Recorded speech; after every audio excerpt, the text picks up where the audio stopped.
네, 안녕하세요. 저는 그 비뇨기과 전문이고 지금 성과현에서 부총무로 섬기고 있는 임수현이라고 합니다.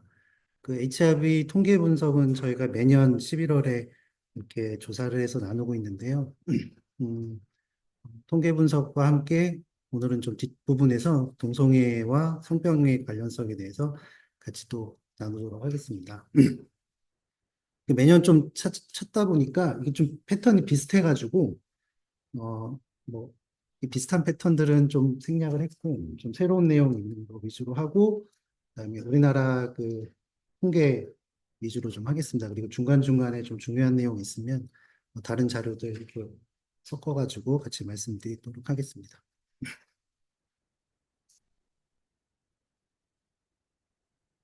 네. 그 매년 UNAIDS에서 이제 전 세계의 그 에이즈 통계를 발표를 하는데요.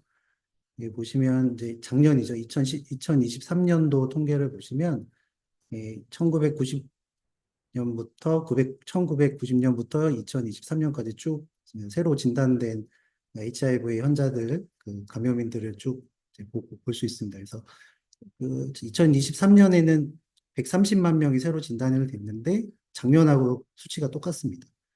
그리고 이제 95년도에 제일 많은 환자 수가 발생을 했는데 그때보다는 한 50% 감소했고 2010년보다는 38% 감소 되어 있습니다. 그래서 지금 전 세계적으로 3,990만 명이 이제 HIV 감염된 상태로 이제 살고 있고, UNAIDS 목표는 2025년까지 37만 명으로 신규 감염자를 이제 줄이는 건데, 이좀 목표가 달성될지는 좀 의문이죠. 그리고 어, 에이즈로 인해서 사망한 사람들은 63만 명인데 이것도 역시 작년 수치와 같습니다. 그래서 작년하고 올해는 신규 환자나 사망자 수가 차이가 나지 않습니다.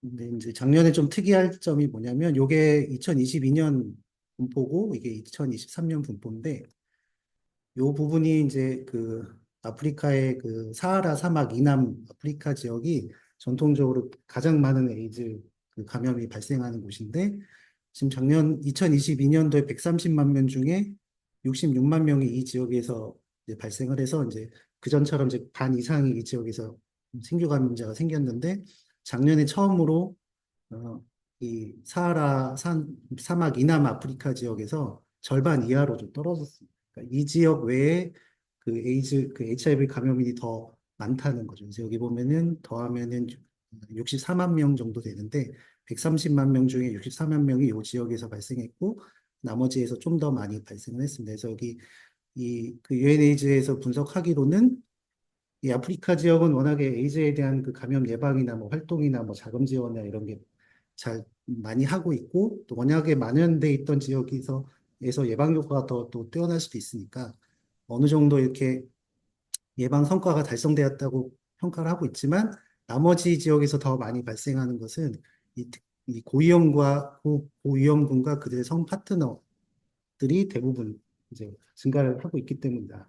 근데 왜 그러냐 이렇게 분석을 이 사람들이 한 거는 이 사람들에 대한 어떤 예방 프로그램이나 자금 지원이나 뭐 관리라든지 이런 게 좀 부족하고 또 낙인과 차별 뭐 이런 것 때문이다라고 이제 분석을 하는데 만약에 UNAIDS가 그 LGBT 친화적인 단체이기 때문에 뭐 이런 식으로 좀 평가를 하는 것 같습니다.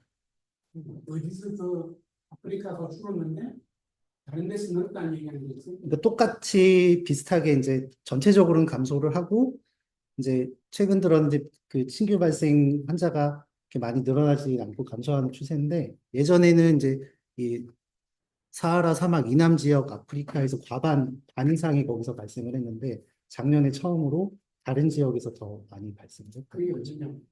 이게 전체다. 사하라 이남 지역을 제외한 전체. 근데 주로 이제 뭐 중동 유럽이나 그, 그 중동 아프리카나 뭐 이런 쪽에서 좀 많이 발생한다고는 이제 분석을 하고 있습니다. 그래서 이 고위험군이라고 하면 뭐 다들 아시겠지만 이게 남성 간 성행위를 하는 사람들, 그다음에 마약 주사를 사용하는 사람들, 성매매 종사자, 그다음에 트랜스젠더들이 있는데 이번 매년 이제 UNAIDS에서 그 해의 그 신규 발생률을 보고 이 상대적인 위험도를 이렇게 평가를 합니다. 그래서 대개는 뭐 10배에서 20배 이상, 30배까지도 이 그 집단들이 그 다른 일반 인구에 비해서 감염 위험도가 높은데 2021년도 발표를 보면 어, 이 고위험군들이 전 세계 인구의 5% 미만밖에 차지하지 않지만 2021년도 전 세계 신규 감염의 70%를 차지한다고 돼 있어서 거의 대부분 그, 이 고위험군에서 발생을 하고 있고 특히 아까 말씀드린 사하라 이남 그 아프리카 지역을 제외하고 나머지 지역을 이렇게 보면 94%가 이 고위험군에서 발생합니다. 올해 나온 이 자료를 보면 이 게이나 이 남성 간그 성행위를 하는 사람들이 일반 인구에 비해서는 23배가 위험도가 높고, 그다음에 다른 그 인구 집단과는 달리 2010년과 비교해서 2022년 사이에 11%가 증가했다고 합니다. 그리고 이제 유병률은 전 세계의 이 집단에서 유병률이 한 7.7%, 많게는 뭐 33%가 되는 나라도 있다고 하고요. 그다음에 트랜스젠더를에서 보면 특히 이제 트랜스젠더 여성, 그 남성에서 여성으로 바꾼 그 사람들의 HIV 감염 위험도는 20배고 이 트랜스 여성 역시 2010년과 비교해서 2022년에 3% 증가해서 이 밑에 이제 성매매 종사자나 뭐 마약을 사용하는 사람들도 위험도가 뭐 9배, 14배 높지만 이 집단들은 35% 감소하고 여기는 25% 감소해서 전체적으로 이제 감소하는 다른 인구 집단이나 여기는 감소를 하는데 이 남성 동성애자들이나 트랜스젠더 여성은 오히려 증가를 했다. 이렇게 좀 평가를 하고 있습니다. 그래서 최근에 좀 기회가 있어 찾아보게 된 논문인데 이게 2017년도에 이런 논문들이 이미 발표가 됐더라고요. 그래서 이- 여기 보면 전 세계적으로 HIV 발생률이 감소하고 있는데 이 미국을 포함한 고소득 국가나 아니면 저소득 국가에서도 이 MSM들의 남성 동성애자들의 이 HIV 발병률이 특히 젊은 층에서 왜 증가하고 있는지 이걸 좀 분석한 논문입니다. 이첫 번째는 그 항레트로바이러스 요법이 시작된 전후와 그다음에 온라인 그 어플리케이션들이 많이 발달되기 전후의 변화인데 이 고강도 항레트로바이러스 요법이 시작되면 그 전에는 에이즈 사망률이 워낙에 이제 걸리면 거의 뭐 이제 몇 년 안에 죽고 하니까 사망률이 워낙에 높으니까 이 집단들이 이제 두려움을 느끼고 또 이제 그 동성애 행동을 좀 안 한다든지 그 집단에 들어가지 않는다든지 그들 간의 접촉을 피한다든지 뭐 콘돔 사용이 증가하면서 이런 전염이 감소를 했었는데 이 치료가 확대되고 사망률이 이제 또 많이 좋아지고 뭐 오래 살게 되고 뭐 그리고 이제 만성 질환으로 여겨지면서 이제 새롭게 이제 태어난 새로 이제 진입하는 젊은 세대들의 MSM 그 남성 동성애자들은 사망이나 어떤 질병에 대한 어떤 그 두려움이 별로 없어서 오히려 그전처럼 이렇게 그 학문 성교도 다시 늘어나고 콘돔을 사용하지 않는 그 비율도 늘어나고 그다음에 SNS의 발달로 이제 쉽게 여러 사람들을 그냥 자유롭게 만나고 접촉률이 높아지면서 MSM들의 HIV 발생률이 증가한다 이렇게 분석을 했고요. 뭐 여기서 이제 개인적인 요인 뭐 이렇게 보면 이 MSM들이 콘돔을 사용하지 않는 학문 성교를 많이 하고 이제 즉석 일회성 뭐그 여러 명과 하는 성교를 많이 하고 그다음에 약물을 사용하는 캠섹스 비율도 좀 높아지고 그다음에 이 온라인을 통해서 만나서 이제 관계를 하는 경우들이 많아지고 그다음에 이렇게 좀 무분별하게 관계를 하다 보니까 다른 성병들도 같이 걸리는 바람에 그 HIV 감염들이 또 높아진다. 이렇게 악순환이 이제 개인적인 행동 요인 때문에 발생하는 걸로 분석을 했고 어떤 집단적인 요인을 보면 이 MSM 그 남성 동성애자들 그 네트워크 안에서 행해지는 이런 학문 선교나 이제 학문 선교가 뭐 어떨 때는 탑 역할을 하고 어떨 때는 바텀 역할을 하고 누구는 뭐 여러 사람들하고 하면서 서로 이렇게 바이러스를 서로 옮기는 확률들이 높다. 그래서 이 그룹 자체에 어떤 문제점이 있다라고 이렇게 얘기를 한 거고 또 뭐 공동체 뭐 정책적 요인들도 있는데 이건 젊은 층은 오히려 이제 그좀 위험 행동을 좀 더 잘 할 수 있고 검사나 이런 그 진단에 좀 덜 참여하는 경향들이 있어서 이 전파율이 좀 더 높은 거고 그다음에 고소득 국가일수록 이 치료가 HIV 에이즈 치료가 더 잘 되면서 젊은 층들이 오히려 이제 위험하지 않다고 생각해서 더 위험한 행동을 할 수 있다 이렇게 얘기합니다. 그리고 구조적인 정치적인 요인은 이제 어떤 교육, 검사, 치료 연구에 제한이 있다고 했고 여기서도 마찬가지로 뭐 이들에 대한 예방, 치료, 뭐 관리라든지 그다음에 낙인 효과 뭐 이런 것들도 얘기하고 있습니다. 그래서 요 그림을 보면 이 안에가 이제 개인적인 행동 요인이고 이 바깥이 이제 이 집단적 그 네트워크 안에서 공동체 정책 그다음에 에피데믹 완전히 만연됐을 때 뭐 이런 건데 지금 우리나라도 그렇지만 전 세계적으로 에이즈 예방 정책을 보면 이 위 바깥쪽을 어떻게 이렇게 잘 관리하려고 하는 거지 이 안에 행동 요인을 바꾸려고 하는 건 없기 때문에 이 밖에서 아무리 뭐 다른 것들을 한다고 해도 이 코어에 있는 이 제일 중요한 그 행동적인 요인을 교정하지 않으면 이게 이들 안에서 뭐 계속 전염이 일어날 수밖에 없다 생각합니다. 그래서 이들 이제 동성애자들의 성행위 행태를 보면 남성들은 뭐 학문 성교나 구강 성교, 손가락을 이용해서 이런 행위들을 하고 여성들도 구강 성교를 통해서 하고요. 그리고 이제 성적으로 문란하다는 것은 이제 뭐 즉석에서 일회성으로 한다든지 많은 파트너 수가 많다. 이게 있고 최근에 작년에도 제가 좀 발표를 했었는데 이제 마약을 하면서 약을 하면서 이제 성행위를 하게 되면 이제 학문 성교를 처음 하는 사람들은 뭐 어쨌든 두려움이 좀 있을 수 있는데 마약이나 뭐 술이나 이렇게 약에 취한 상태에서는 그런 두려움 같은 것들이 없어지면서 이제 과감하게 그런 위험한 행동을 하게 돼서 이제 마약을 하면서 하는 성교가 문제가 됩니다.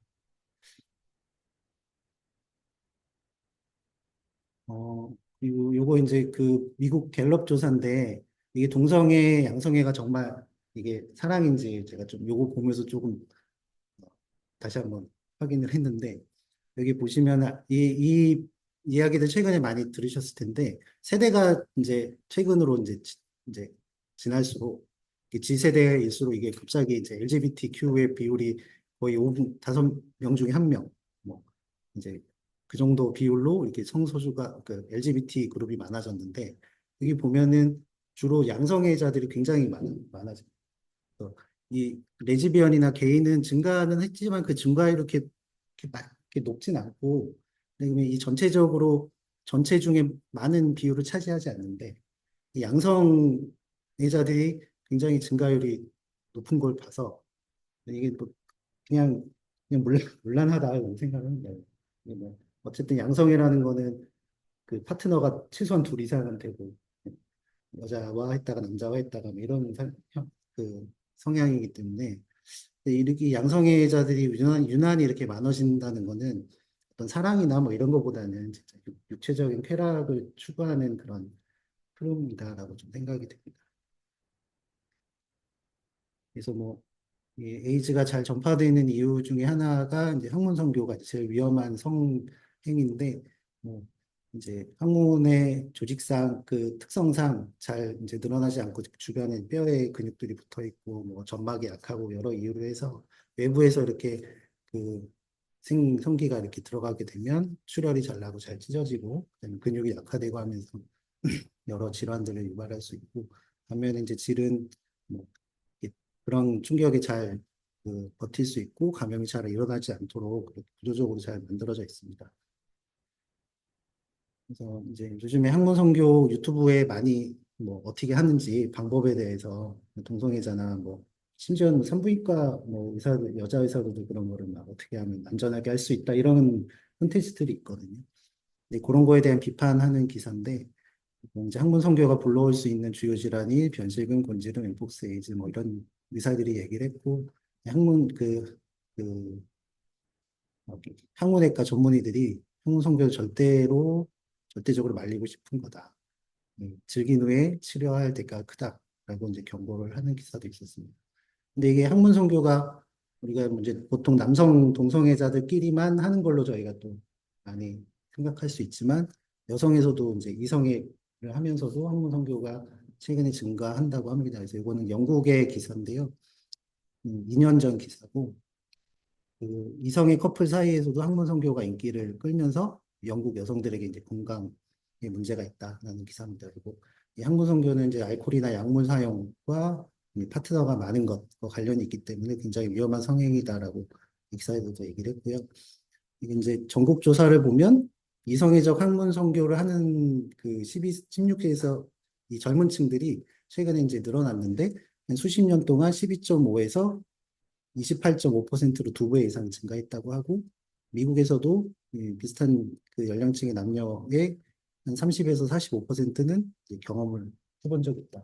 이렇게 합니다. 그래서 그 저희가 뭐 동성애자, 남성 동성애자들에 대한 어떤 그런 그 위험성만 또 생각할 것이 아니라 요즘 워낙에 그 문란하고 좀 음란한 그런 그 상황에서 이성애라는 사람들도 문란하고 또 이런 위험한 성행위를 할 수 있다라는 걸 좀 알아야 될 것 같습니다.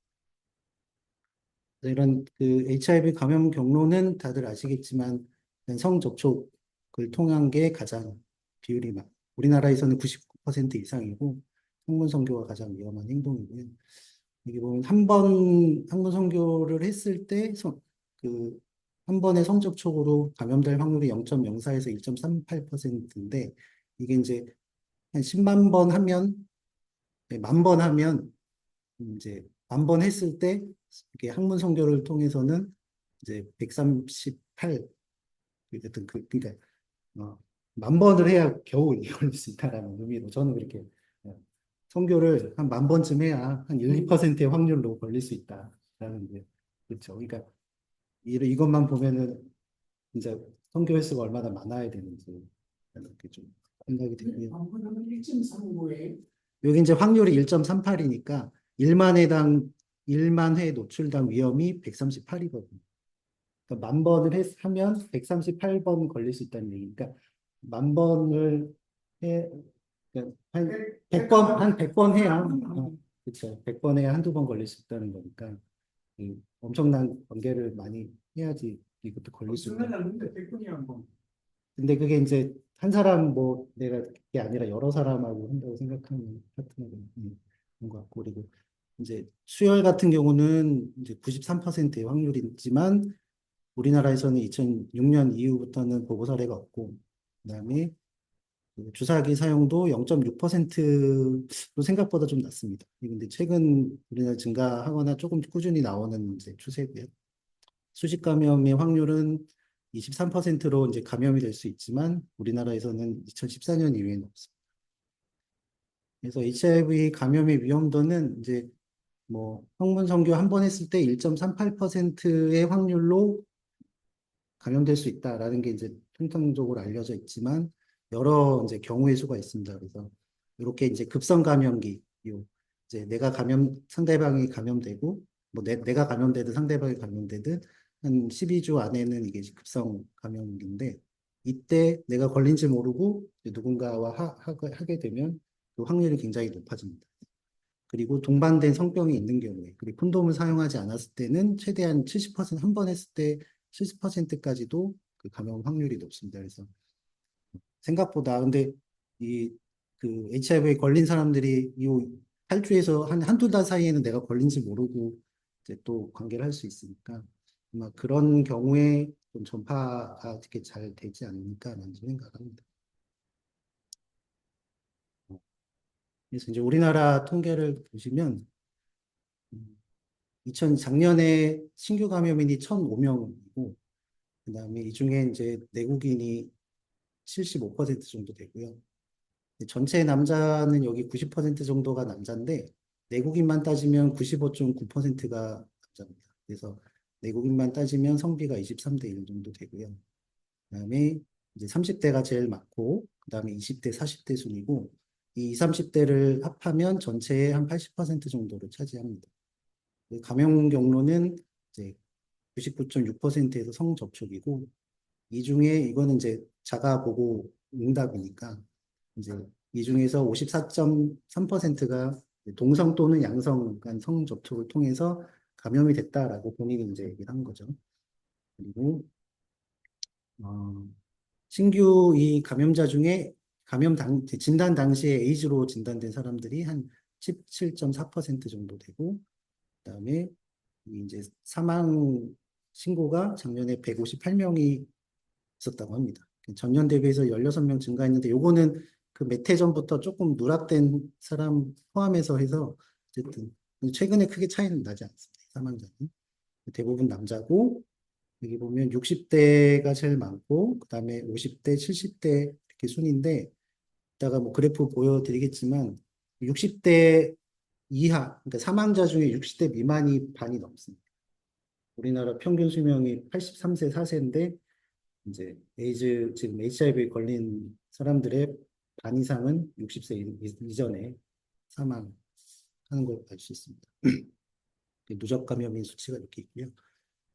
그래서 작년부터 이게 친구 현황 연보가 되게 충실해졌는데 이런 그래프도 제공이 돼가지고 그래서 이렇게 누적 감염인은 이제 이렇게 쭉 계속 가파르게 증가를 하고 있는데 여기 계속 한 1000명 내외로 여기 보면 최근 10년간 연평균 1100명 정도가 신고, 이건 외국인 포함입니다. 그래서 최근 10년간 크게 뚜렷한 증감 추세는 나타나지 않고 꾸준히 한 1000명 내외로 1100명 수준으로 계속 발생을 하고 있고, 근데 좀 내국인은 좀 줄어드는 추세고 외국인의 비율이 조금 올라가는 추세이긴 합니다.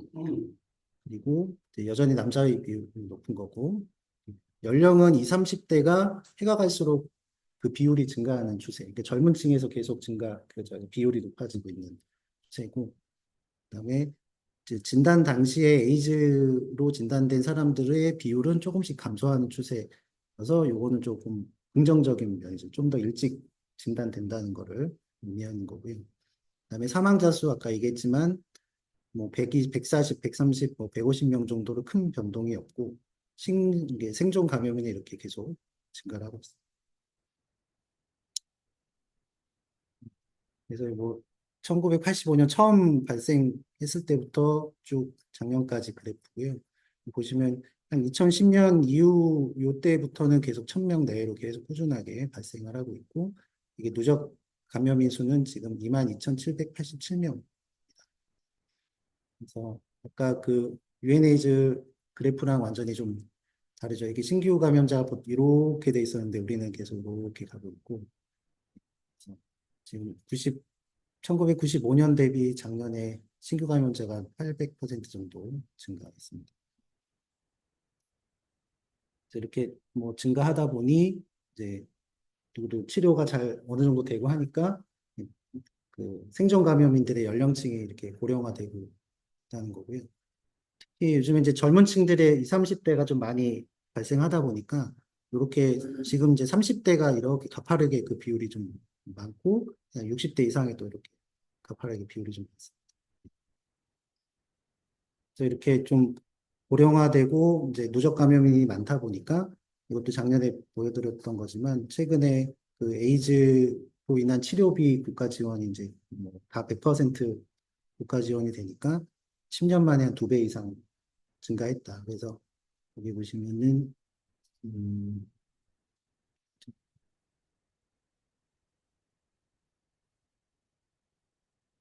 지난해 여기 밑에 2013년도에 632억에서 지난해니까 2022년인 것 같습니다. 2022년도에 1314억으로 2배 정도 증가했습니다. 뭐 우리나라도 그렇고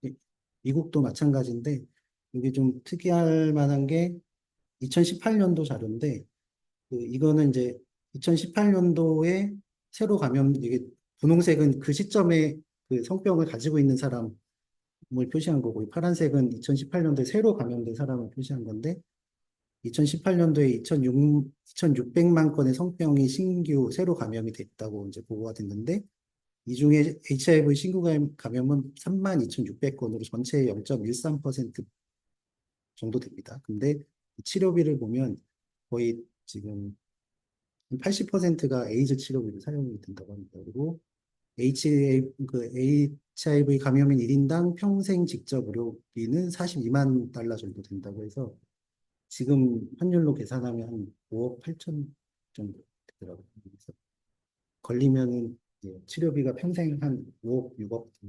지나라 팔아야 돼. 네. 미국이라서 더 비쌀 수도 있긴 한데 다른 우리나라 논문도 보니까 뭐 비슷한 것 같더라고요.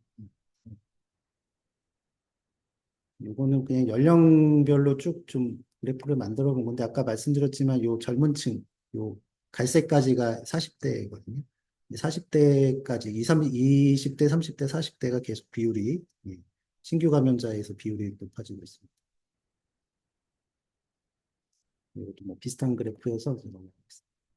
요건 이제 남녀 그 비율인데요. 여기 보면은 지금 요건 내국인만 따졌을 때 남녀 비율이 계속 95%, 96% 이렇게 돼요. 거의 이제 절대 다수가 남자에서 새로 감염이 된다라고 알고 계시면 되고, 요거는 이제 감염 경로인데요. 이게 이제 내가 어떻게 감염됐는지 이제 응답을 하는데 그 응답률이 한 75% 정도밖에 안 돼서 이게 뭐 크게 정확하진 않겠지만 대부분은 이제 성접촉을 통해서 이루어지고 그중에 동성 또는 양성 간 접촉이 한 54%. 근데 남자만 거의 이제 남자긴 한데 어쨌든 남자만 이제 분류해서 계산하면 한 56.5%는 동성 간 또는 양성 간 성접촉으로 이제 감염이 되고 있습니다. 그 여자는 모두 이성 간 성접촉. 그냥 개인적으로 그냥 추측해 보건데, 성교를 했을 때는 그렇게 확률이 높지 않은데, 이분들도 혹시 이제 양성애를 하는 남자들과의 어떤 약간 위험한 행동을 하지 않았을까라는 그냥 개인적인 추측입니다. 근데 이런 거를 뭐 알 수가 없으니까. 어쨌든 여자들은 다 이성간 성접촉으로 되고, 이제 85년부터 2023년까지 감염 경로 이제 무응답한 사람들을 빼고 쭉 보시면 어쨌든 대부분이 누적 감염자 중에 94%가 남자고 남녀 성비는 15대 1 정도 되고 이 한 40년 동안 그 감염 경로를 응답한 사람 중에 99.5%가 성접촉으로 감염이 됐다라고 얘기를 했고요. 그리고 이제 40년 정도 동안 동성간, 양성간 성접촉에 의한 거는 45%라고 했지만 저희가 이건 뭐 그대로 받아들이진 않죠. 그리고 아까 말씀드렸지만 2005년 이후에는 수혈로 감염된 게 없고 2014년 이후는 이제 수직 감염이 없고 그다음에 요즘에 2019년부터 매년 이렇게 마약 주사를 통해서 감염되는 경우가 발생을 하고 있습니다. 요거는 사망자, 아니구나. 에이즈와, 그 진단 당시에 에이즈인 사람들이 얼마나 되느냐. 네, 여기 보시면 20% 정도는 진단 당시에 이미 에이즈에 이제 그까지 진행된 상태에서 진단이 돼서 이 상태에서 이제 치료를 시작해도 그 치료 성공률이 그렇게 높지가 않아요. 조기 진단이 굉장히 좀 중요합니다. 그리고 이제 그러니까 2022년도가 23년도 사망자 수치인데요. 이게 이제 연령을 보시면 이게 지금 2022년도에는 60세 미만에서 사망한 경우가 53% 정도 되고 2023년도는 한 51% 정도 돼서 아까 말씀드렸지만 반 이상은 되게 60세 이하의 젊은 나이에 사망한다. 이게 사망자 추세고요. 그래서 보시면은 이게 항레트로 바이러스가 1900년도 전후부터 2000년 전후에 많이 확산이 되고 이제 시행이 됐는데 그 이후에 쭉 보면 어쨌든 사망자가 2000년대에도 그렇게 줄진 않습니다. 음.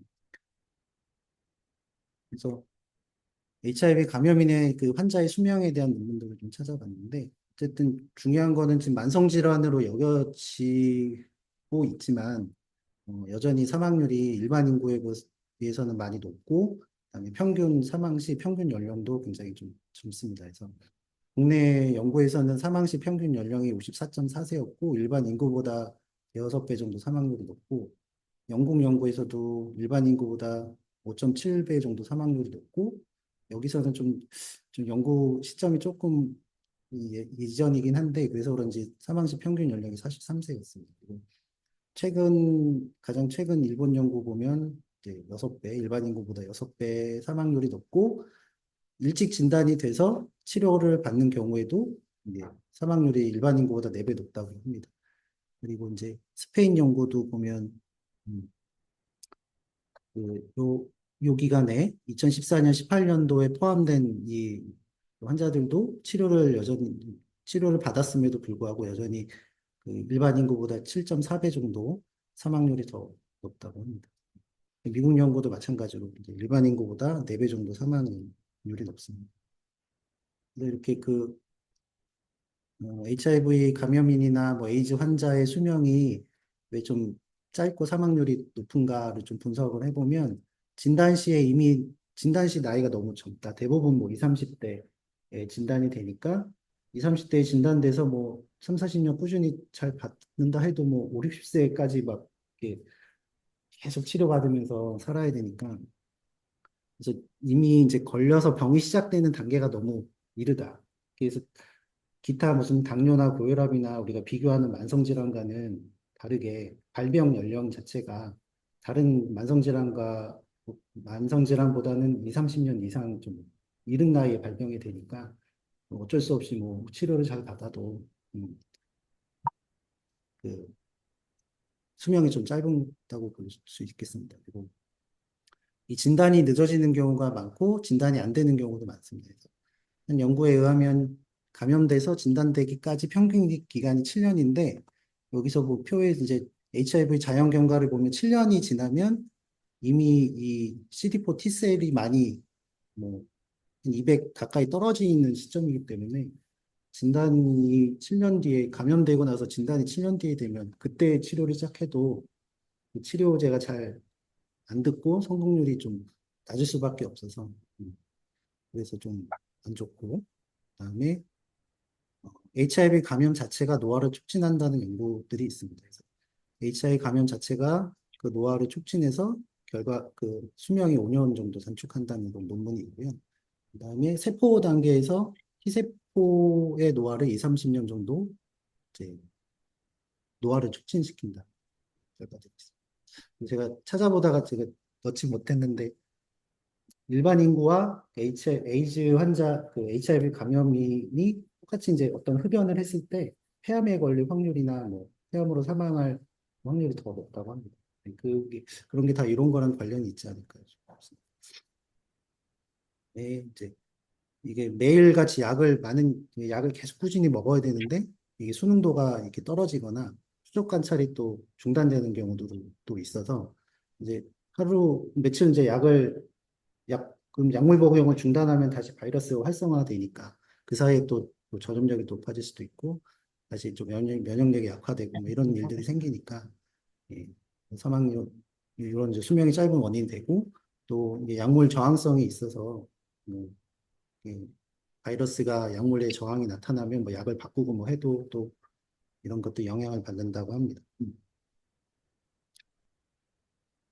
그래서 이런 지금 이제 상황이 이제 에이즈에 걸리는 사람들이 젊고 그다음에 남자가 대부분이고 치료를 잘 받아도 이렇게 사망률이 높고 이렇게 수명이 짧은데 그래서 이제 예방이 가장 중요한데 최근에 질병관리청에서 이렇게 에이즈 예방 정책을 새로 발표를 했는데 보면 2번, 3번, 4번, 5번은 뭐 그 어떤 뭐 조기 발견이고 잘 치료하고 연구를 잘하고 뭐 관리하고 뭐 이런 거라서 어떻게 보면 요건 2차, 3차 예방에 속하고 제일 중요한 게 새로 감염되는 사람들을 막아야 되는 건데 이 새로 감염되는 사람들을 막는 그 핵심 과제로 세 가지를 이렇게 제시를 했습니다. 그래서 감염 취약군에 대한 예방 활동 강화라고 해서 뭐 이제 여기 보면 여기도 고위험군이라고 해서 MSM 있고 외국인 있고 뭐 그다음에 성병 환자들 뭐 이렇게 쭉 있는데 이들에 대해서 어떤 이제 예방 홍보를 한다는 거죠. 그리고 이런 감염 취약군에게 그 노출 후 예방 요법이라든지 이런 거 적극적으로 한다고 합니다. 그리고 콘돔 사용이라든지 이런 거. 그리고 이제 새로 이전 그 예방 정책에는 없던 게 이제 들어간 게 이 감염 취약군에게 노출 전 예방 요법을 확대하겠다는 건데 이것도 좀 단점이 있습니다. 그래서 좀 이따 얘기하고요. 그래서 보면은 이제 그 질병관리청 홈페이지에 들어가면 이 예방 사업으로 크게 콘돔으로 이제 예방을 하자라는 거 하나 하고 그다음에 이 약을 미리 이제 HIV 감염 위험이 있는 사람과 이 관계를 하기 전에 이 약을 예방요법을 하자. 그리고 노출된 것 같으면 빨리 약을 먹자 이런 식의 약을 하는데 그 예방 방법을 이제 홍보를 하는데 이게 이제 위험한 행동을 하지 않도록 하는 것보다는 어쨌든 할 때 조심해서 하고 뭐 안 걸리게 하고 뭐 이런 쪽이어서 좀 옳지 않다고 생각을 하는데 물론 해야 되겠지만 마음에 안 들어요? 물론 해야 되겠지만 제일 중요한 게 항상 빠져 있어서 네. 위험한 행동을 하지 않도록 해야 되는 게 제일 중요한데 그런 내용들은 거의 없고 그러니까. 예. 콘돔 잘 쓰고 약 미리 잘 먹자 뭐 이런 쪽이어서 근데 이제 콘돔은 이거는 뭐 제가 매번 보여드리는 슬라이드이긴 하지만 콘돔으로 뭐 예방 효과가 그렇게 뭐 생각보다 뛰어나진 않습니다. 뭐 63%, 뭐 50%, 70%, 뭐 일반적으로 한 70% 정도로 얘기하는 것 같습니다. 근데 이게 조건이 항상 매번 그 콘돔을 아주 그 사용법에 잘 맞춰서 이렇게 올바르게 항상 할 때 이런 예방 효과가 나타나는 건데 뭐 아시겠지만 이제 이 콘돔을 잘 사용하지 않는 경우가 그 많아서 어떤 논문에서는 이 16%만 일관되게 잘 사용한다고 하니까 이제 뭐 예방 효과가 있더라도 뭐 이들이 잘 쓰지 않으면 또 그렇죠. 예. 그리고 이 아까 말씀드린 노출 전 예방요법에 대해서 제가 이걸 구글 그 AI한테 한번 물어봤습니다. 그래서 이 프랩의 단점을 알려줘 이렇게 넣어봤거든요. 그랬더니 너무 잘 나와가지고 제가 그대로 했는데 네, 네, 이거 구글 AI 이게 그런데 챗 GPT랑은 좀그 이건 구글에서 하는 건데 네, 그래서 이 정리가 잘 돼 있어서 그냥 그대로 다 이제 따왔는데요. 이제 보면 예방에 효과적인 방법이지만 모든 약물과 마찬가지로 이제 부작용과 고려해야 할 점들이 많아서 되게 친절하게 얘기합니다. 이제 부작용이 여러 가지 뭐 소화기계, 피로감, 근육통, 두통, 뭐 혈압, 고혈압, 우울증, 뭐 불안도 있고 드물지만 요거는 챗 GPT에서 따왔습니다. 그래서 신장 기능 저하나 뼈 밀도 감소 같은 심각한 부작용이 발생할 수도 있다. 이렇게 친절하게 하는데 요게 다 그 레퍼런스가 다 있어서 믿을만 합니다. 네. 그리고 이 약물 수능도 문제가 있는데 꾸준한 복용을 해야 합니다. 매일 꾸준히 복용해야 됩니다. 그러니까 이게 가능한지 저는 조금 의문이 들거든요. 내가 언제 할지도 모르고 내가 그 HIV 걸린 사람과 할 어떤 가능성이 있는데 그걸 염두하고 내가 그걸 빼먹지 않고 매일 먹는다는 게 가능한지. 그래서 어쨌든 이게 매일 꾸준히 복용해야 효과를 볼 수 있고 하루라도 복용을 잊으면 효과가 감소할 수 있다고 합니다. 그리고 이, 이 생활 습관 변화, 이 약물 복용을 잘 하기 위해서는 또 규칙적인 생활을 좀 또 그런 것들 따라야 된다는 얘기죠. 그리고 비용이 좀 많이 들죠, 아직은. 우리나라가 어디까지 보험되는지 아마 보험을 확대하려고 하는 것 같긴 한데, 제가 알기로는 배우자가 감염자일 때만 지금 보험되는 걸로 알고 있고, 지금 아마 아까 예방 정책에는 MSM들이 본인이 원하면 이렇게 쉽게 구할 수 있고, 이렇게 좀 싸게 살 수 있도록 아마 확대를 한다는 의미인 것 같긴 하거든요. 그래도 약값이 뭐 한 달에 10만 원 하는 것 같더라고요. 그래서 그런 높은 비용을 주로 젊은 층일 텐데, 젊은 친구들이 이걸 또 이런 비용을 내고 먹을 수 있을지, 그래서 경제적 어려움들도 있을 수 있다. 이렇게. 대부분 정부나 지자체에서 그 의료보험에서 커버가 안 되는 부분을 해주고 있다. 그래서 자기들이 내는 부분이 거의 없어요. 아, 그건 이제 국민 건강에 미치는 위험도 때문에 아마 그럼 정부나 본인이 그냥 네, 그 남성 동성애자다라고 하면 약을 받을 수 있다. 화면이 아니고 이제 그 걸렸을 걸렸어. 감염자에 대해서 감염자에. 네. 친구가 돼. 이거는 친구가 돼야죠. 네, 이건 안 되죠. 그렇죠. 이건 안 돼요. 예방적인 거. 예. 그리고 이제 HIV 감염 위험에 대한 인식의 변화가 있는데, 아까 계속 말씀드렸지만, 이 안전한 성관계에 소홀하게 된다고 할 수 있다고 합니다. 그러니까 내가 이걸 먹으면 뭐 안 걸리겠지라는 그런 안정감, 안심 때문에 콘돔을 사용 안 한다든지 좀 더 이렇게 위험한 행동을 할 수 있다는 얘기죠. 그리고 장기적인 영향으로 이제 뭐 부작용, 뭐 내성 발생 가능성도 있고, 근데 약물이 성분은 뭐예요? 그 투르바다, 그러니까 그 에이즈 치료제랑 똑같아. 근데 그거를 그 원래는 지금 고강도 항레트로바이러스 요법은 뭐 두 알, 세 가지 성분을 막 이렇게 섞어서 먹는 건데 이거는 한 가지 성분만 매일 먹는 거예요. 주 성분이 뭐 그 항레트로바이러스 치료제. 예, 치료. 예, 예. 똑같아요. 에이즈 치료제랑 똑같아요. 그 그래서 이제 오해가 있을 수 있다고 하는데 이 프랩은 백신이 아닙니다. 그래서 완전히 예방하는 백신이 아니고 꾸준히 복용하면서 또 다른 예방 방법을 병행해야 한다고 합니다. 그리고 모든 성병을 예방하지 않기 때문에 다른 성병으로부터 이제 보호할 수 있는 그런 것들도 같이 해야 된다. 그래서 결론적으로 프랩은 HIV 감염 예방에 효과적인 방법이지만 완벽하지는 않다. 그래서 약간 이제 홈페이지 보면은 이제 굉장히 콘돔도 마찬가지지만 이것도 예방 효과가 굉장히 뛰어난 그런 면들만 실제로 논문을 보면 잘 먹고 하면 90% 이상의 예방 효과가 있다고 하거든요. 어디는 뭐 99%막 이런 얘기도 있고. 네, 예방 효과는 뛰어나지만 이런 여러 문제점이 있다는 것을 같이 알려야 된다고 생각합니다. 그래서 이제 그 동성애와 성병에 대해 좀 얘기를 할 건데, 그래서 이 아까 또 말씀드렸지만 이게 MSM들에서 HIV 그 감염률이 계속 증가하고 있다는 지속적으로 발생한다는 것과 더불어서 이 성병도 계속 이제 오히려 늘어나고 있는 추세인데 이제 그거를 이제 분석한 논문인데 이것도 2017년도에 나왔는데 비슷합니다. 아까 그 논문하고. 그래서 이 HIV가 처음 출현하기 이전에 이 남성 동성애자들 사이의 성병은 그러니까 1970년대 말까지 이들 사이에서 굉장히 다른 일반 사람들에 비해서 굉장히 과하게 유행을 했었다고 합니다. 근데 이 80년대 초에 이 HIV와 에이즈가 이제 발견이 되고 또 환자들이 나타나고 사망자가 급속하게 막 생기면서 그리고 이들이 대다수 이제 대도시에 사는 이제 그 사람들이었는데 이 사망률이 높으니까 여기서 이제 이 네트워크에 참여하는 그 절대적인 수가 좀 감소하고 그다음에 이런 것들로 인해서 성병도 같이 전염이 감소가 됐다고 합니다.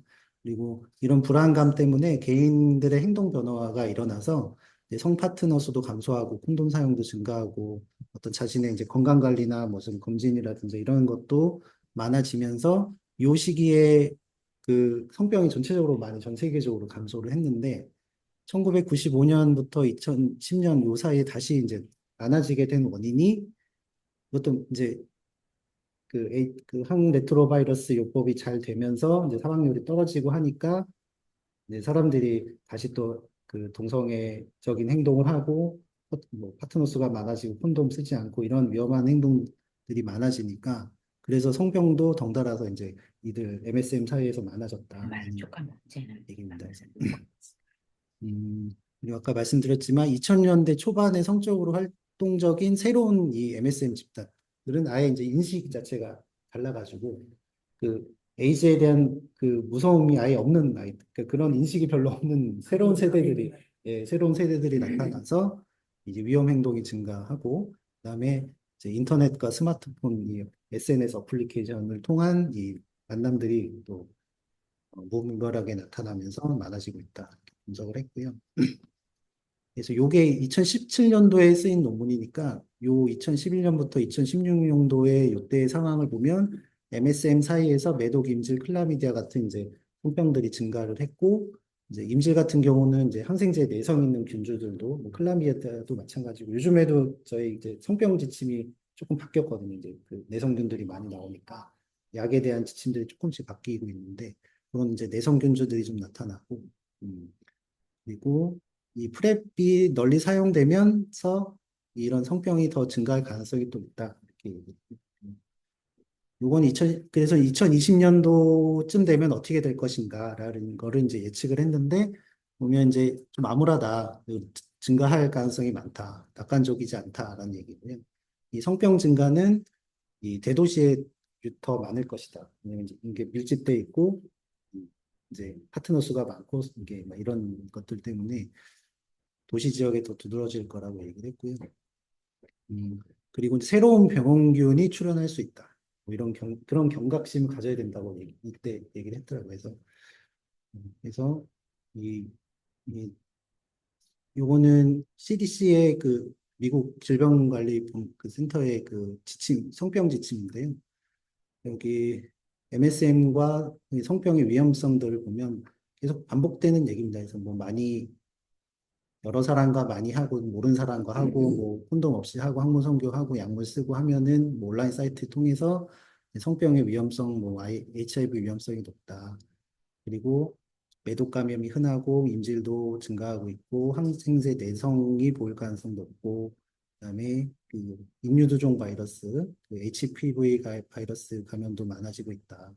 그리고 요건 이제 HIV 위험은 뭐 아까 다 얘기했으니까 그래서 위험성이 높고 그다음에 이제 직장과 이제 구강 선교를 통해서도 이런 균들이 잘 감염이 돼서 직장뿐만 아니라 구강에도 감염을 잘 일으키고 있다. 얘기를 했고요. 그래서 여기서 이제 이들에게 권장하는 성병 검진 종류가 HIV, 매독, 인질, 클라미디아, 그다음에 B형, C형 간염, HPV, 그다음에 요건 그 단순 포진 바이러스 이렇게는 정기적으로 검사를 받아라 이렇게 권장을 합니다. 그리고 이제 장내 감염도 있는데 예전에는 그 게이바울 신드롬 뭐 이런 식으로 불릴 만한 했던 그런 얘기인데요. 그래서 뭐 시겔라 같은 그 발생률이 전 세계적으로 증가하고 있다 얘기를 했고요. 그래서 이 MSM 사이에서 장내 감염과 관련된 특정 행동은 이제 성교 파티, 캠섹스 등이 있고 이제 뭐 콘돔 없이 성교하는 거, 이제 그룹 여러 사람이 같이 하고 이제 피스팅이라고 이제 항문에 손가락이나 주먹을 넣는 뭐 이런 행동들, 장난감 사용하는 거, 그리고 뭐 똥놀이라고 하더라고요. 스캣 플레이 아마 이런 것 생각이 좀 그냥 말 그대로 똥놀이. 저도 이제 그대로 제가 번역해서 쓴 건데. 네. 스텝 이런 하는 뭐 스캣이 이렇게 뭐 이렇게 뭐 그런 저잘 정확한 의미를 근데 요거를 제가 이게 해보니까 똥놀이라고 그래서 아마 학문 성교를 하고 뭐 하면서 이렇게 그런 걸 하지 않는가 정도 저는 그렇게 이해했습니다. 상상이 안 되시네. 있습니다.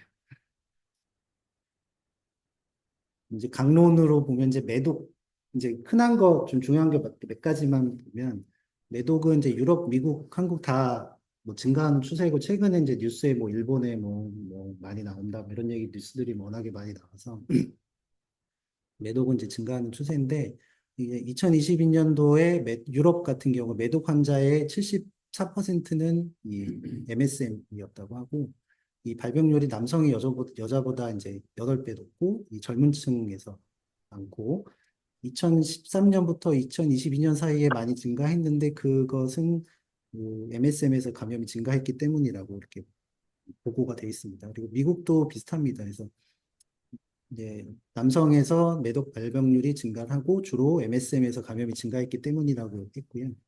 그다음에 매독 환자의 대다수가 이제 MSM이다. 53%, 50% 대외로 이렇게 이 MSM에서 발병을 하고 있고 우리나라 매독에는 이제 뭐 매독 통계에는 이게 뭐 MSM이냐 아니냐 이런 건 없고요.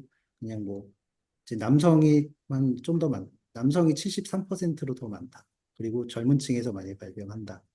그리고 이게 요런 조사는 되게 소규 규모로 하는 조사긴 한데 2003년 조사해 보면 동성애자에서 이성애자보다 4.3배 좀 더 매독 발생률이 높고 그다음에 2008년 뭐 연구 보면 동성애자 중에 20%는 매독이 양성이다. 그리고 2019년 조사 이때 좀 한 10,000명 가까이 조사를 했는데 여기서 48.3%가 매독에 동시 감염돼 있다. 그 HIV 감염인 중에 48.3%가 매독에 같이 감염돼 있고 매독 동시 감염자의 94%가 남자다. 매독이 주로 이제 남자 젊은 층에 그리고 MSM에서 많이 발생하고 있다. 정리하면 될 것 같습니다. 이건 임질인데요. 임질도 뭐 비슷합니다. 유럽 통계를 보면 이제 한 60%가 젊은 층이고 남녀 성비가 4대 1 정도 되고 60%가 MS입니다.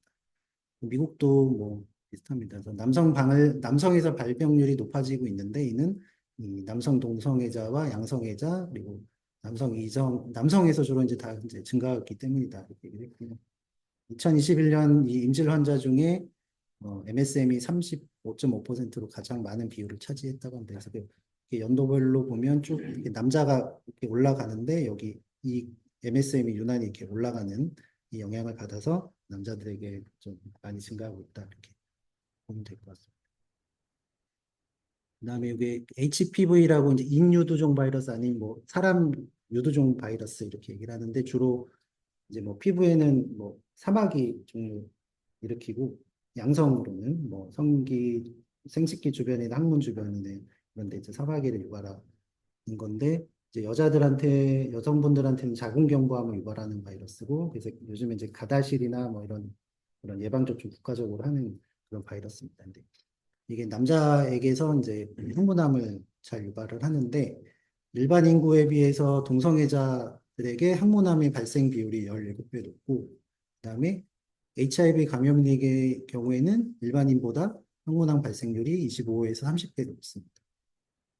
그래서 최근 미국 연구를 보면 그 MSM인데 30세 미만 항문암 환자 중에 98%가 그 MSM이죠. 그러니까 그 항문암 환자, 그 30세 미만 항문암 환자의 98%가 MSM이고, 그다음에 나이가 조금 뭐 30세에서 44세인 경우에는 이들 중에 80%가 MSM이다. 그래서 뭐 정리하면 44세, 그러니까 40대 이하 젊은 층의 그 항문암 환자 중에 대부분은 이제 MSM에서 이 HPV로 인한 항문암이 발생한다. 그다음에 여기 이제 선진국들에서 7개국에서 이제 연구를 했는데 음, 여기도 보면은 이 HPV에 의해 발생하는 요 평평세포암, 이게 항문암 이런 겁니다. 그래서 60세 이하군에서는 이제 이게 2.34배가 증가를 했는데 남자가 여자보다 한 3배 정도 많다. 그래서 이 항문암이 증가하는 이유는 이제 성생활을 시작하는 나이가 어려지고 파트너 수가 많아지고 동성민 이성 간 성관계 시 항문 성도를 하는 사람들이 많아지는 그런 이제 어떤 성생활의 문란 때문에 노출 기회가 많아지고 감염될 확률이 높다. 그래서 요 이제 성생활이 시작하는 나이가 어려지거나 성 파트너 수가 많고 이런 것들은 뭐 동성애자뿐만 아니라 기타 이제 뭐 일반 이성 제가 이제 진료실에 있으면 많이 경험을 하니까 음, 그래서 요즘 세대와 좀 관련이 있는 것 같습니다.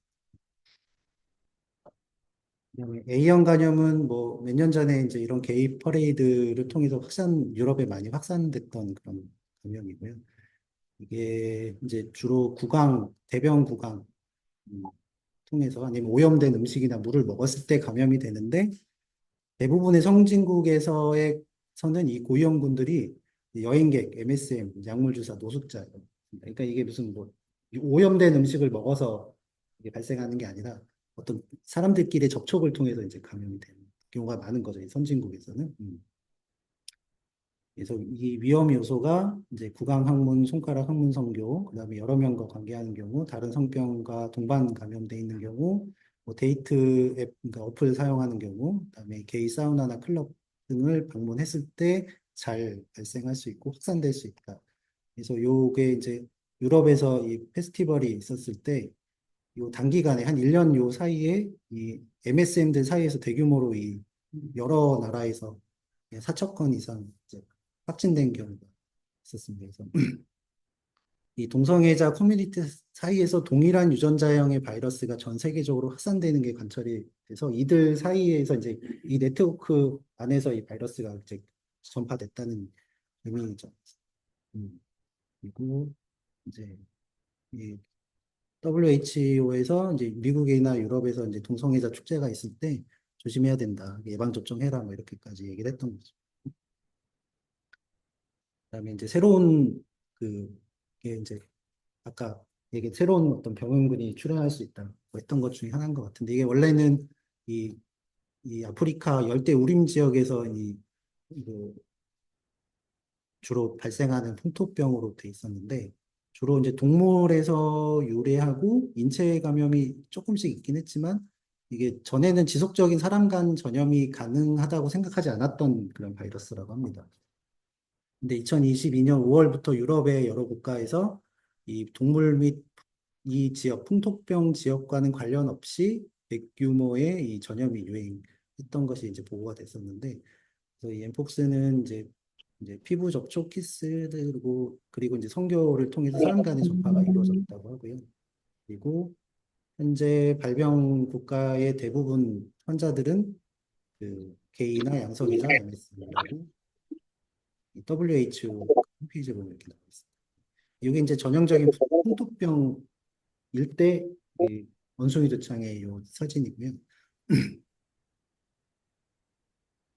그래서 그 대규모 발생했을 이후에 이 발표된 논문을 보면 원숭이 도창과는 이제 기존 아프리카에서 유행하던 원숭이 도창과는 다른 임상 양상을 보이는데 이제 여기에 참여된 환자 582명 중에 527명, 96% 527명이 남자고 96%가 남성 동성애자라고 합니다.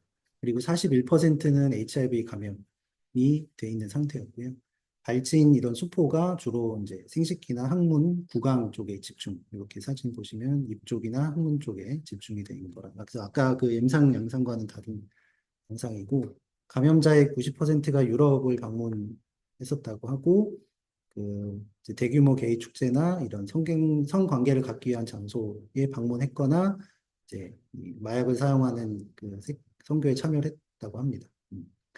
그리고 이제 국내 그 통계를 보면 2022년 6월 22일 날 처음 엠폭스 확진자가 발생을 했는데 이 사람은 유럽을 방문하고 입국한 30대 남자고 이제 양성애자로 나중에 알려졌습니다. 올해 7월 31일까지 총 165명이 보고가 됐는데, 이제 외국에서, 해외에서 감염돼서 온 사람들은 11명이고, 이제 거의 대부분 이제 국내에서 이제 감염이 된 사람들인데, 남자가 98%, 그리고 30대가 48%, 20대가 30%로 거의 이제 젊은 남자에서 다 발생을 했고요. 근데 이렇게 에이즈랑 비슷하게 절대 다수가 젊은 남성에게 발생함에도 불구하고 이 당시에 이제 질병관리청이나 이런 그 정부에서 이런 정확한 감염 경로나 이런 것들을 발표하지 않고 두루뭉실하게 이렇게 밀접 접촉을 뭐 피해야 된다 뭐 이렇게만 얘기를 해가지고 좀 문제가 됐었던. 이게 참 우리나라 잠티부스 부스럼 같은 거 예, 티푸스는 이제 장내 감염, 요거는 이제 바이러스 피부 접촉을 통해서. 티푸스는 이제 세균 이건 바이러스. 그래서 뭐 이제 성병에 대해 간략하게 좀 봤고요. 근데 이 동성애자들의 일반적인 건강 문제가 있는데 요 사이트에 가면 이제 게이, 레즈비언, 트랜스젠더, 그다음에 한 명 더 있네.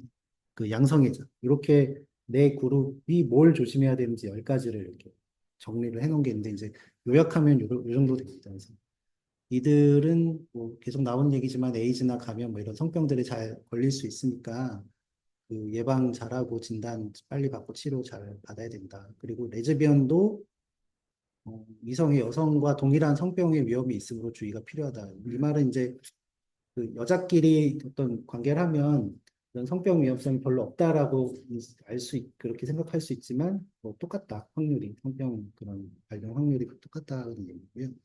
그다음에 약물이나 알코올, 담배 사용이 일반 인구보다 높기 때문에 이와 관련된 이제 2차적인 그런 질병들이 잘 생길 수 있으니까 관리를 잘 받아야 된다고. 그다음에 게이나 양성애자들이 자신의 신체 이미지 문제가 더 흔하고 폭식증이나 거식증 같은 이런 섭식 장애를 경험할 가능성이 많다고 합니다. 비만도가 좀 높고 해서 그 이제 식단 조절이나 운동 이런 걸 잘 해야 된다. 좀 친구분 얘기 같은데요. 요거요? 아니 게이 양성애자에게 신체 이미지 문제가 하나다.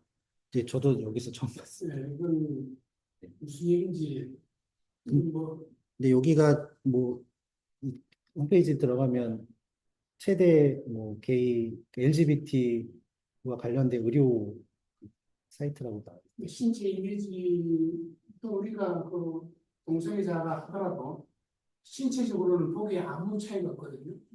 그러니까 그 게이 양성애자들 마음속에 자기들의 신체에 대한 이미지를 말하는 것 그런 같은데 것 같아요. 그건 저도 처음 듣는 얘기. 트랜스젠더가 좀 말이 돼. 음, 그 신체 이미지 문제니까. 근데 동성애자 성적 진함에 신체 이미지가 문제된다는 거는 무슨 설명이 아마 어디 있을 것 같은데. 한번 찾아보겠습니다. 예, 저는 결론적인 얘기 같았어요. 이게 짤막하게 10가지로 요약된 거를 좋은 뽑아온 거. 치만 다른 것 같아요. 그리고 폭식증, 금식증 같은 거는 동반장애로 나와요. 음, 경험하는 게 아니고 음, 같이 있는 수가 많다. 네. 처음부터 그것도 말을 경험할 가능성이라는 게 아니라 동반될 가능성이 있다. 아, 네. 알겠습니다. 네. 그리고 이제 우울증이나 불안증의 비율이 좀 높고 청소년이나 젊은 성인들은 자살 위험도가 좀 높기 때문에 이에 대한 이제 정신적인 건강에 대한 논의도 필요하다. 의료인과 잘 좀 상의해야 된다 이렇게 얘기를 했고요. 그다음에 그 일부 레즈비언은 친밀한 관계에서도 폭력을 좀 당하는 경우가 있을 수 있다. 뭐 이런 얘기도 있고. 그다음에 이런 이게 건강 문제에 들어가서 일반적인 건강 문제고 폭력이 등장한 게 물론 맞는 말인데 네네네. 어, 음, 말씀 음, 그좀 진일보한 것 같아요. 레코멘데이션이. 네네네. 제가 여기 이제 그 헬스케어 이게 의료 그 제공자와 상의해야 될 10가지들은 이제 정리가 된 건데 요 네 그룹들을 거를 좀 이렇게 정리를 해가지고 요약을 합니다. 레스비언이 상대방을 뺀다는 얘기야 저게. 이게 뺀다는 얘기예요. 예, 그 데이트 폭력 이런 확률이 좀 있다는. 여기도 남성 역할, 여성 역할이 있어가지고 어느 한쪽이 도미넌트하게 폭력을 행사할 가능성이 있고 세디즘의 점이 이게 일어날 가능성이 많다는 거죠. 그 남자들은 그럴 수 있다고 그러는데 여자들도 그래요. 여자들 그런 아마 통계가 있는 것 같습니다. 때리기보다 물을 뜯거나 꼬집거나 아니 그런 것도 있잖아요. 그냥 일반 부부 간에 맨날 눈이 시뻘건강해서 사는 사람 있잖아요. 근데 헤어지지 않고 살거든요. 근데 그게 없으면 사는 재미가 없는 경우도 있어요. 그게 생활이 되다 보니까. 네. 그리고 이게 마지막 거는 뭐 일반인들과 같이 암에 대한 검진을 뭐 해야 된다 뭐 이런 얘기. 그래서 뭐 이런 문제들 때문인지 어쨌든 그 동성애자들의 수명에 대한 그 논문들이 좀 있는데 대개는 뭐 요즘에 저 다 찾아보진 않았지만 일반인과 별 차이 없다라는 게 좀 대세인 것 같긴 합니다. 근데 이게 좀 찾아보면 동성애자들의 수명이 일반인보다 조금 그 좀 짧거나 뭐 사망률이 높다라는 논문들이 좀 있어가지고 그래서 이게 뭐 2010 이게 작년에 나온 논문인데 미국에서 50세 이상 좀 나이가 있는 성 LGBT 그러니까 성소수자와 일반인과의 이 허약 지수라고 이제 뭐 평가를 해가지고 이제 내가 얼마나 허약한지를 좀 이렇게 평가해서 하는 건데 그래서 결론적으로는 일반인에 비해 좀 더 허약한 비율이 좀 더 높고 그리고 사망 위험이 좀 더 증가한다는 건데 목표를 보면 여기 넌 OSGM이 일반인이고 여기가 이 올드 섹슈얼 앤드 젠더 마이너리티니까 여기가 이제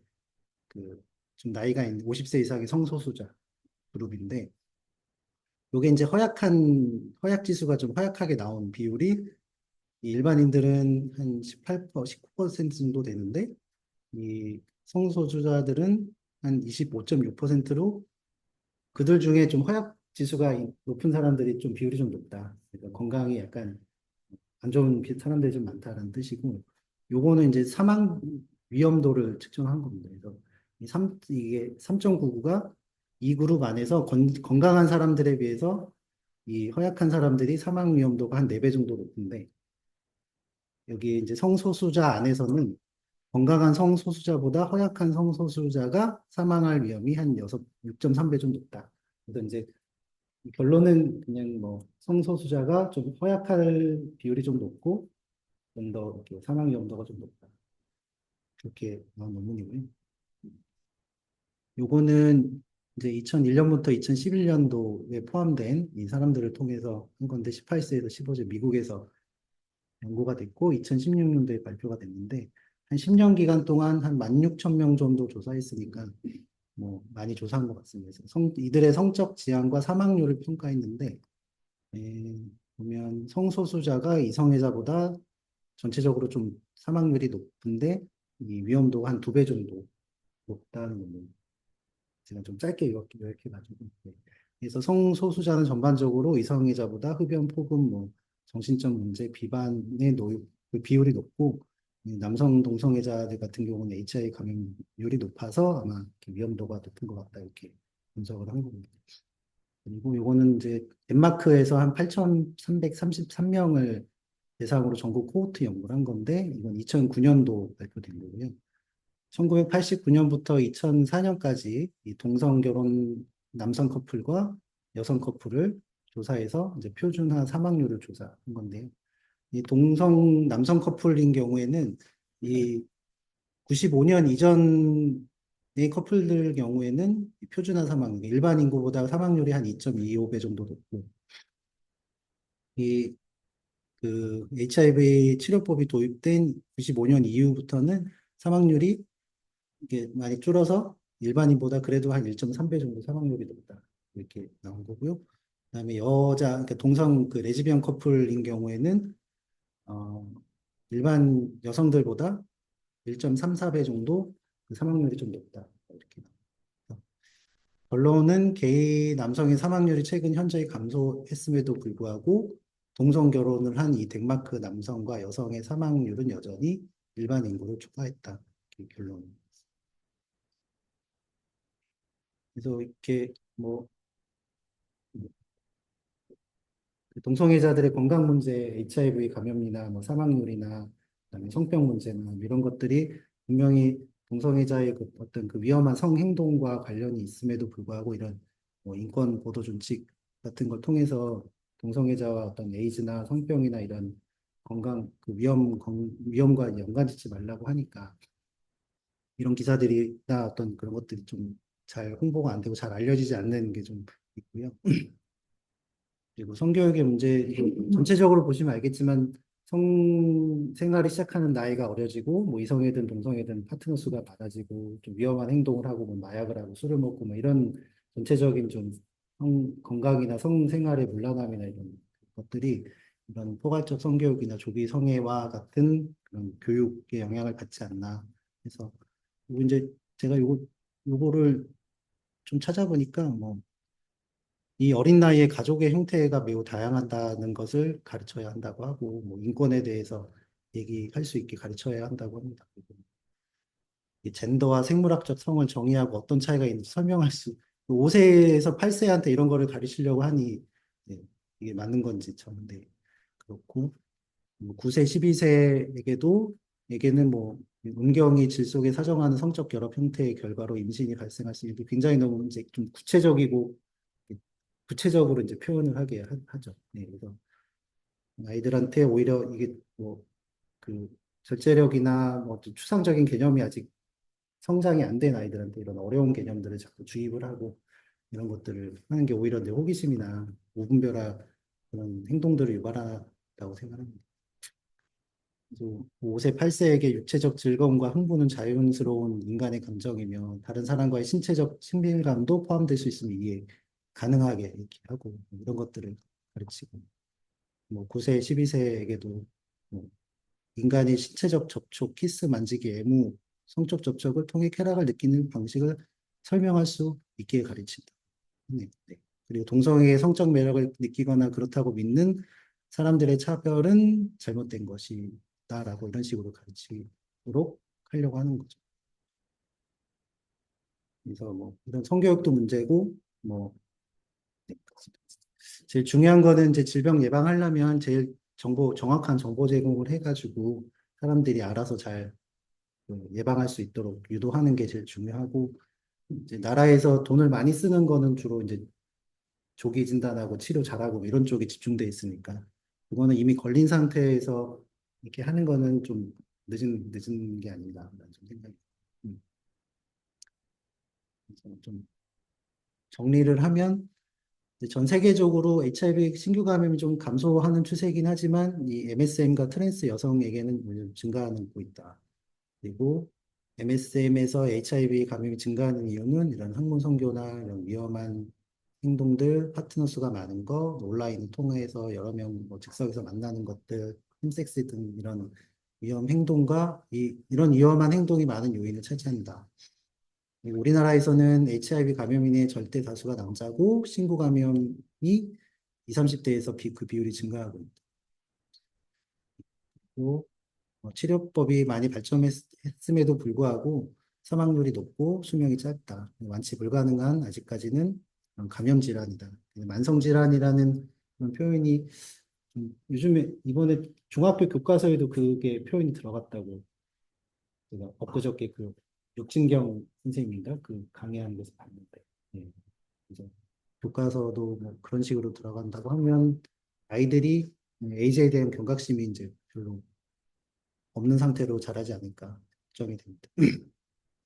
이 콘돔 예방 효과는 이제 불확실하고 프랩도 여러 단점이 있다.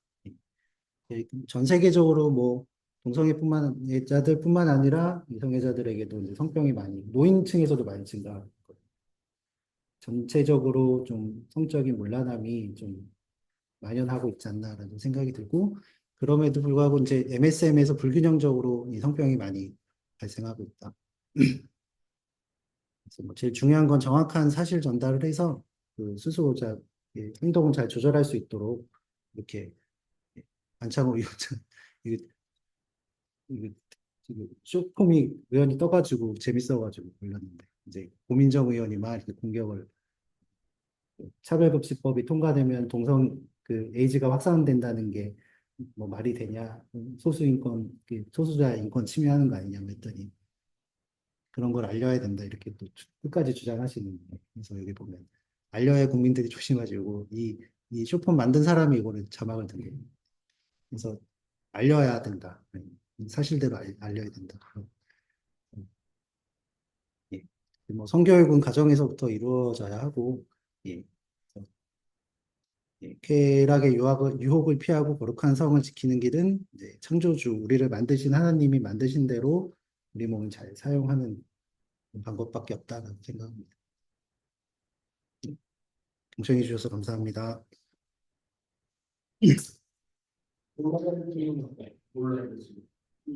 네, 질문 있으시면 해주시기 바랍니다.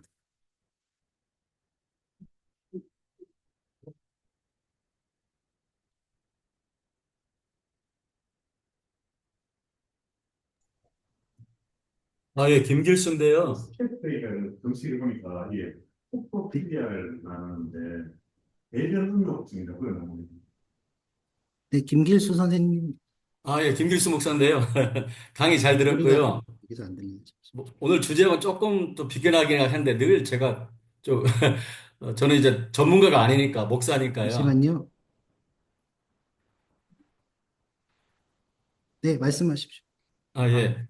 그, 제가 이제 늘 이런 강의를 들으면서 늘 궁금했던 것이 우리나라에서 그, 어떻게 동성애자가 되어 가는가 그런 거 연구한 것이 있는가. 처음부터 동성애자는 아니잖아요.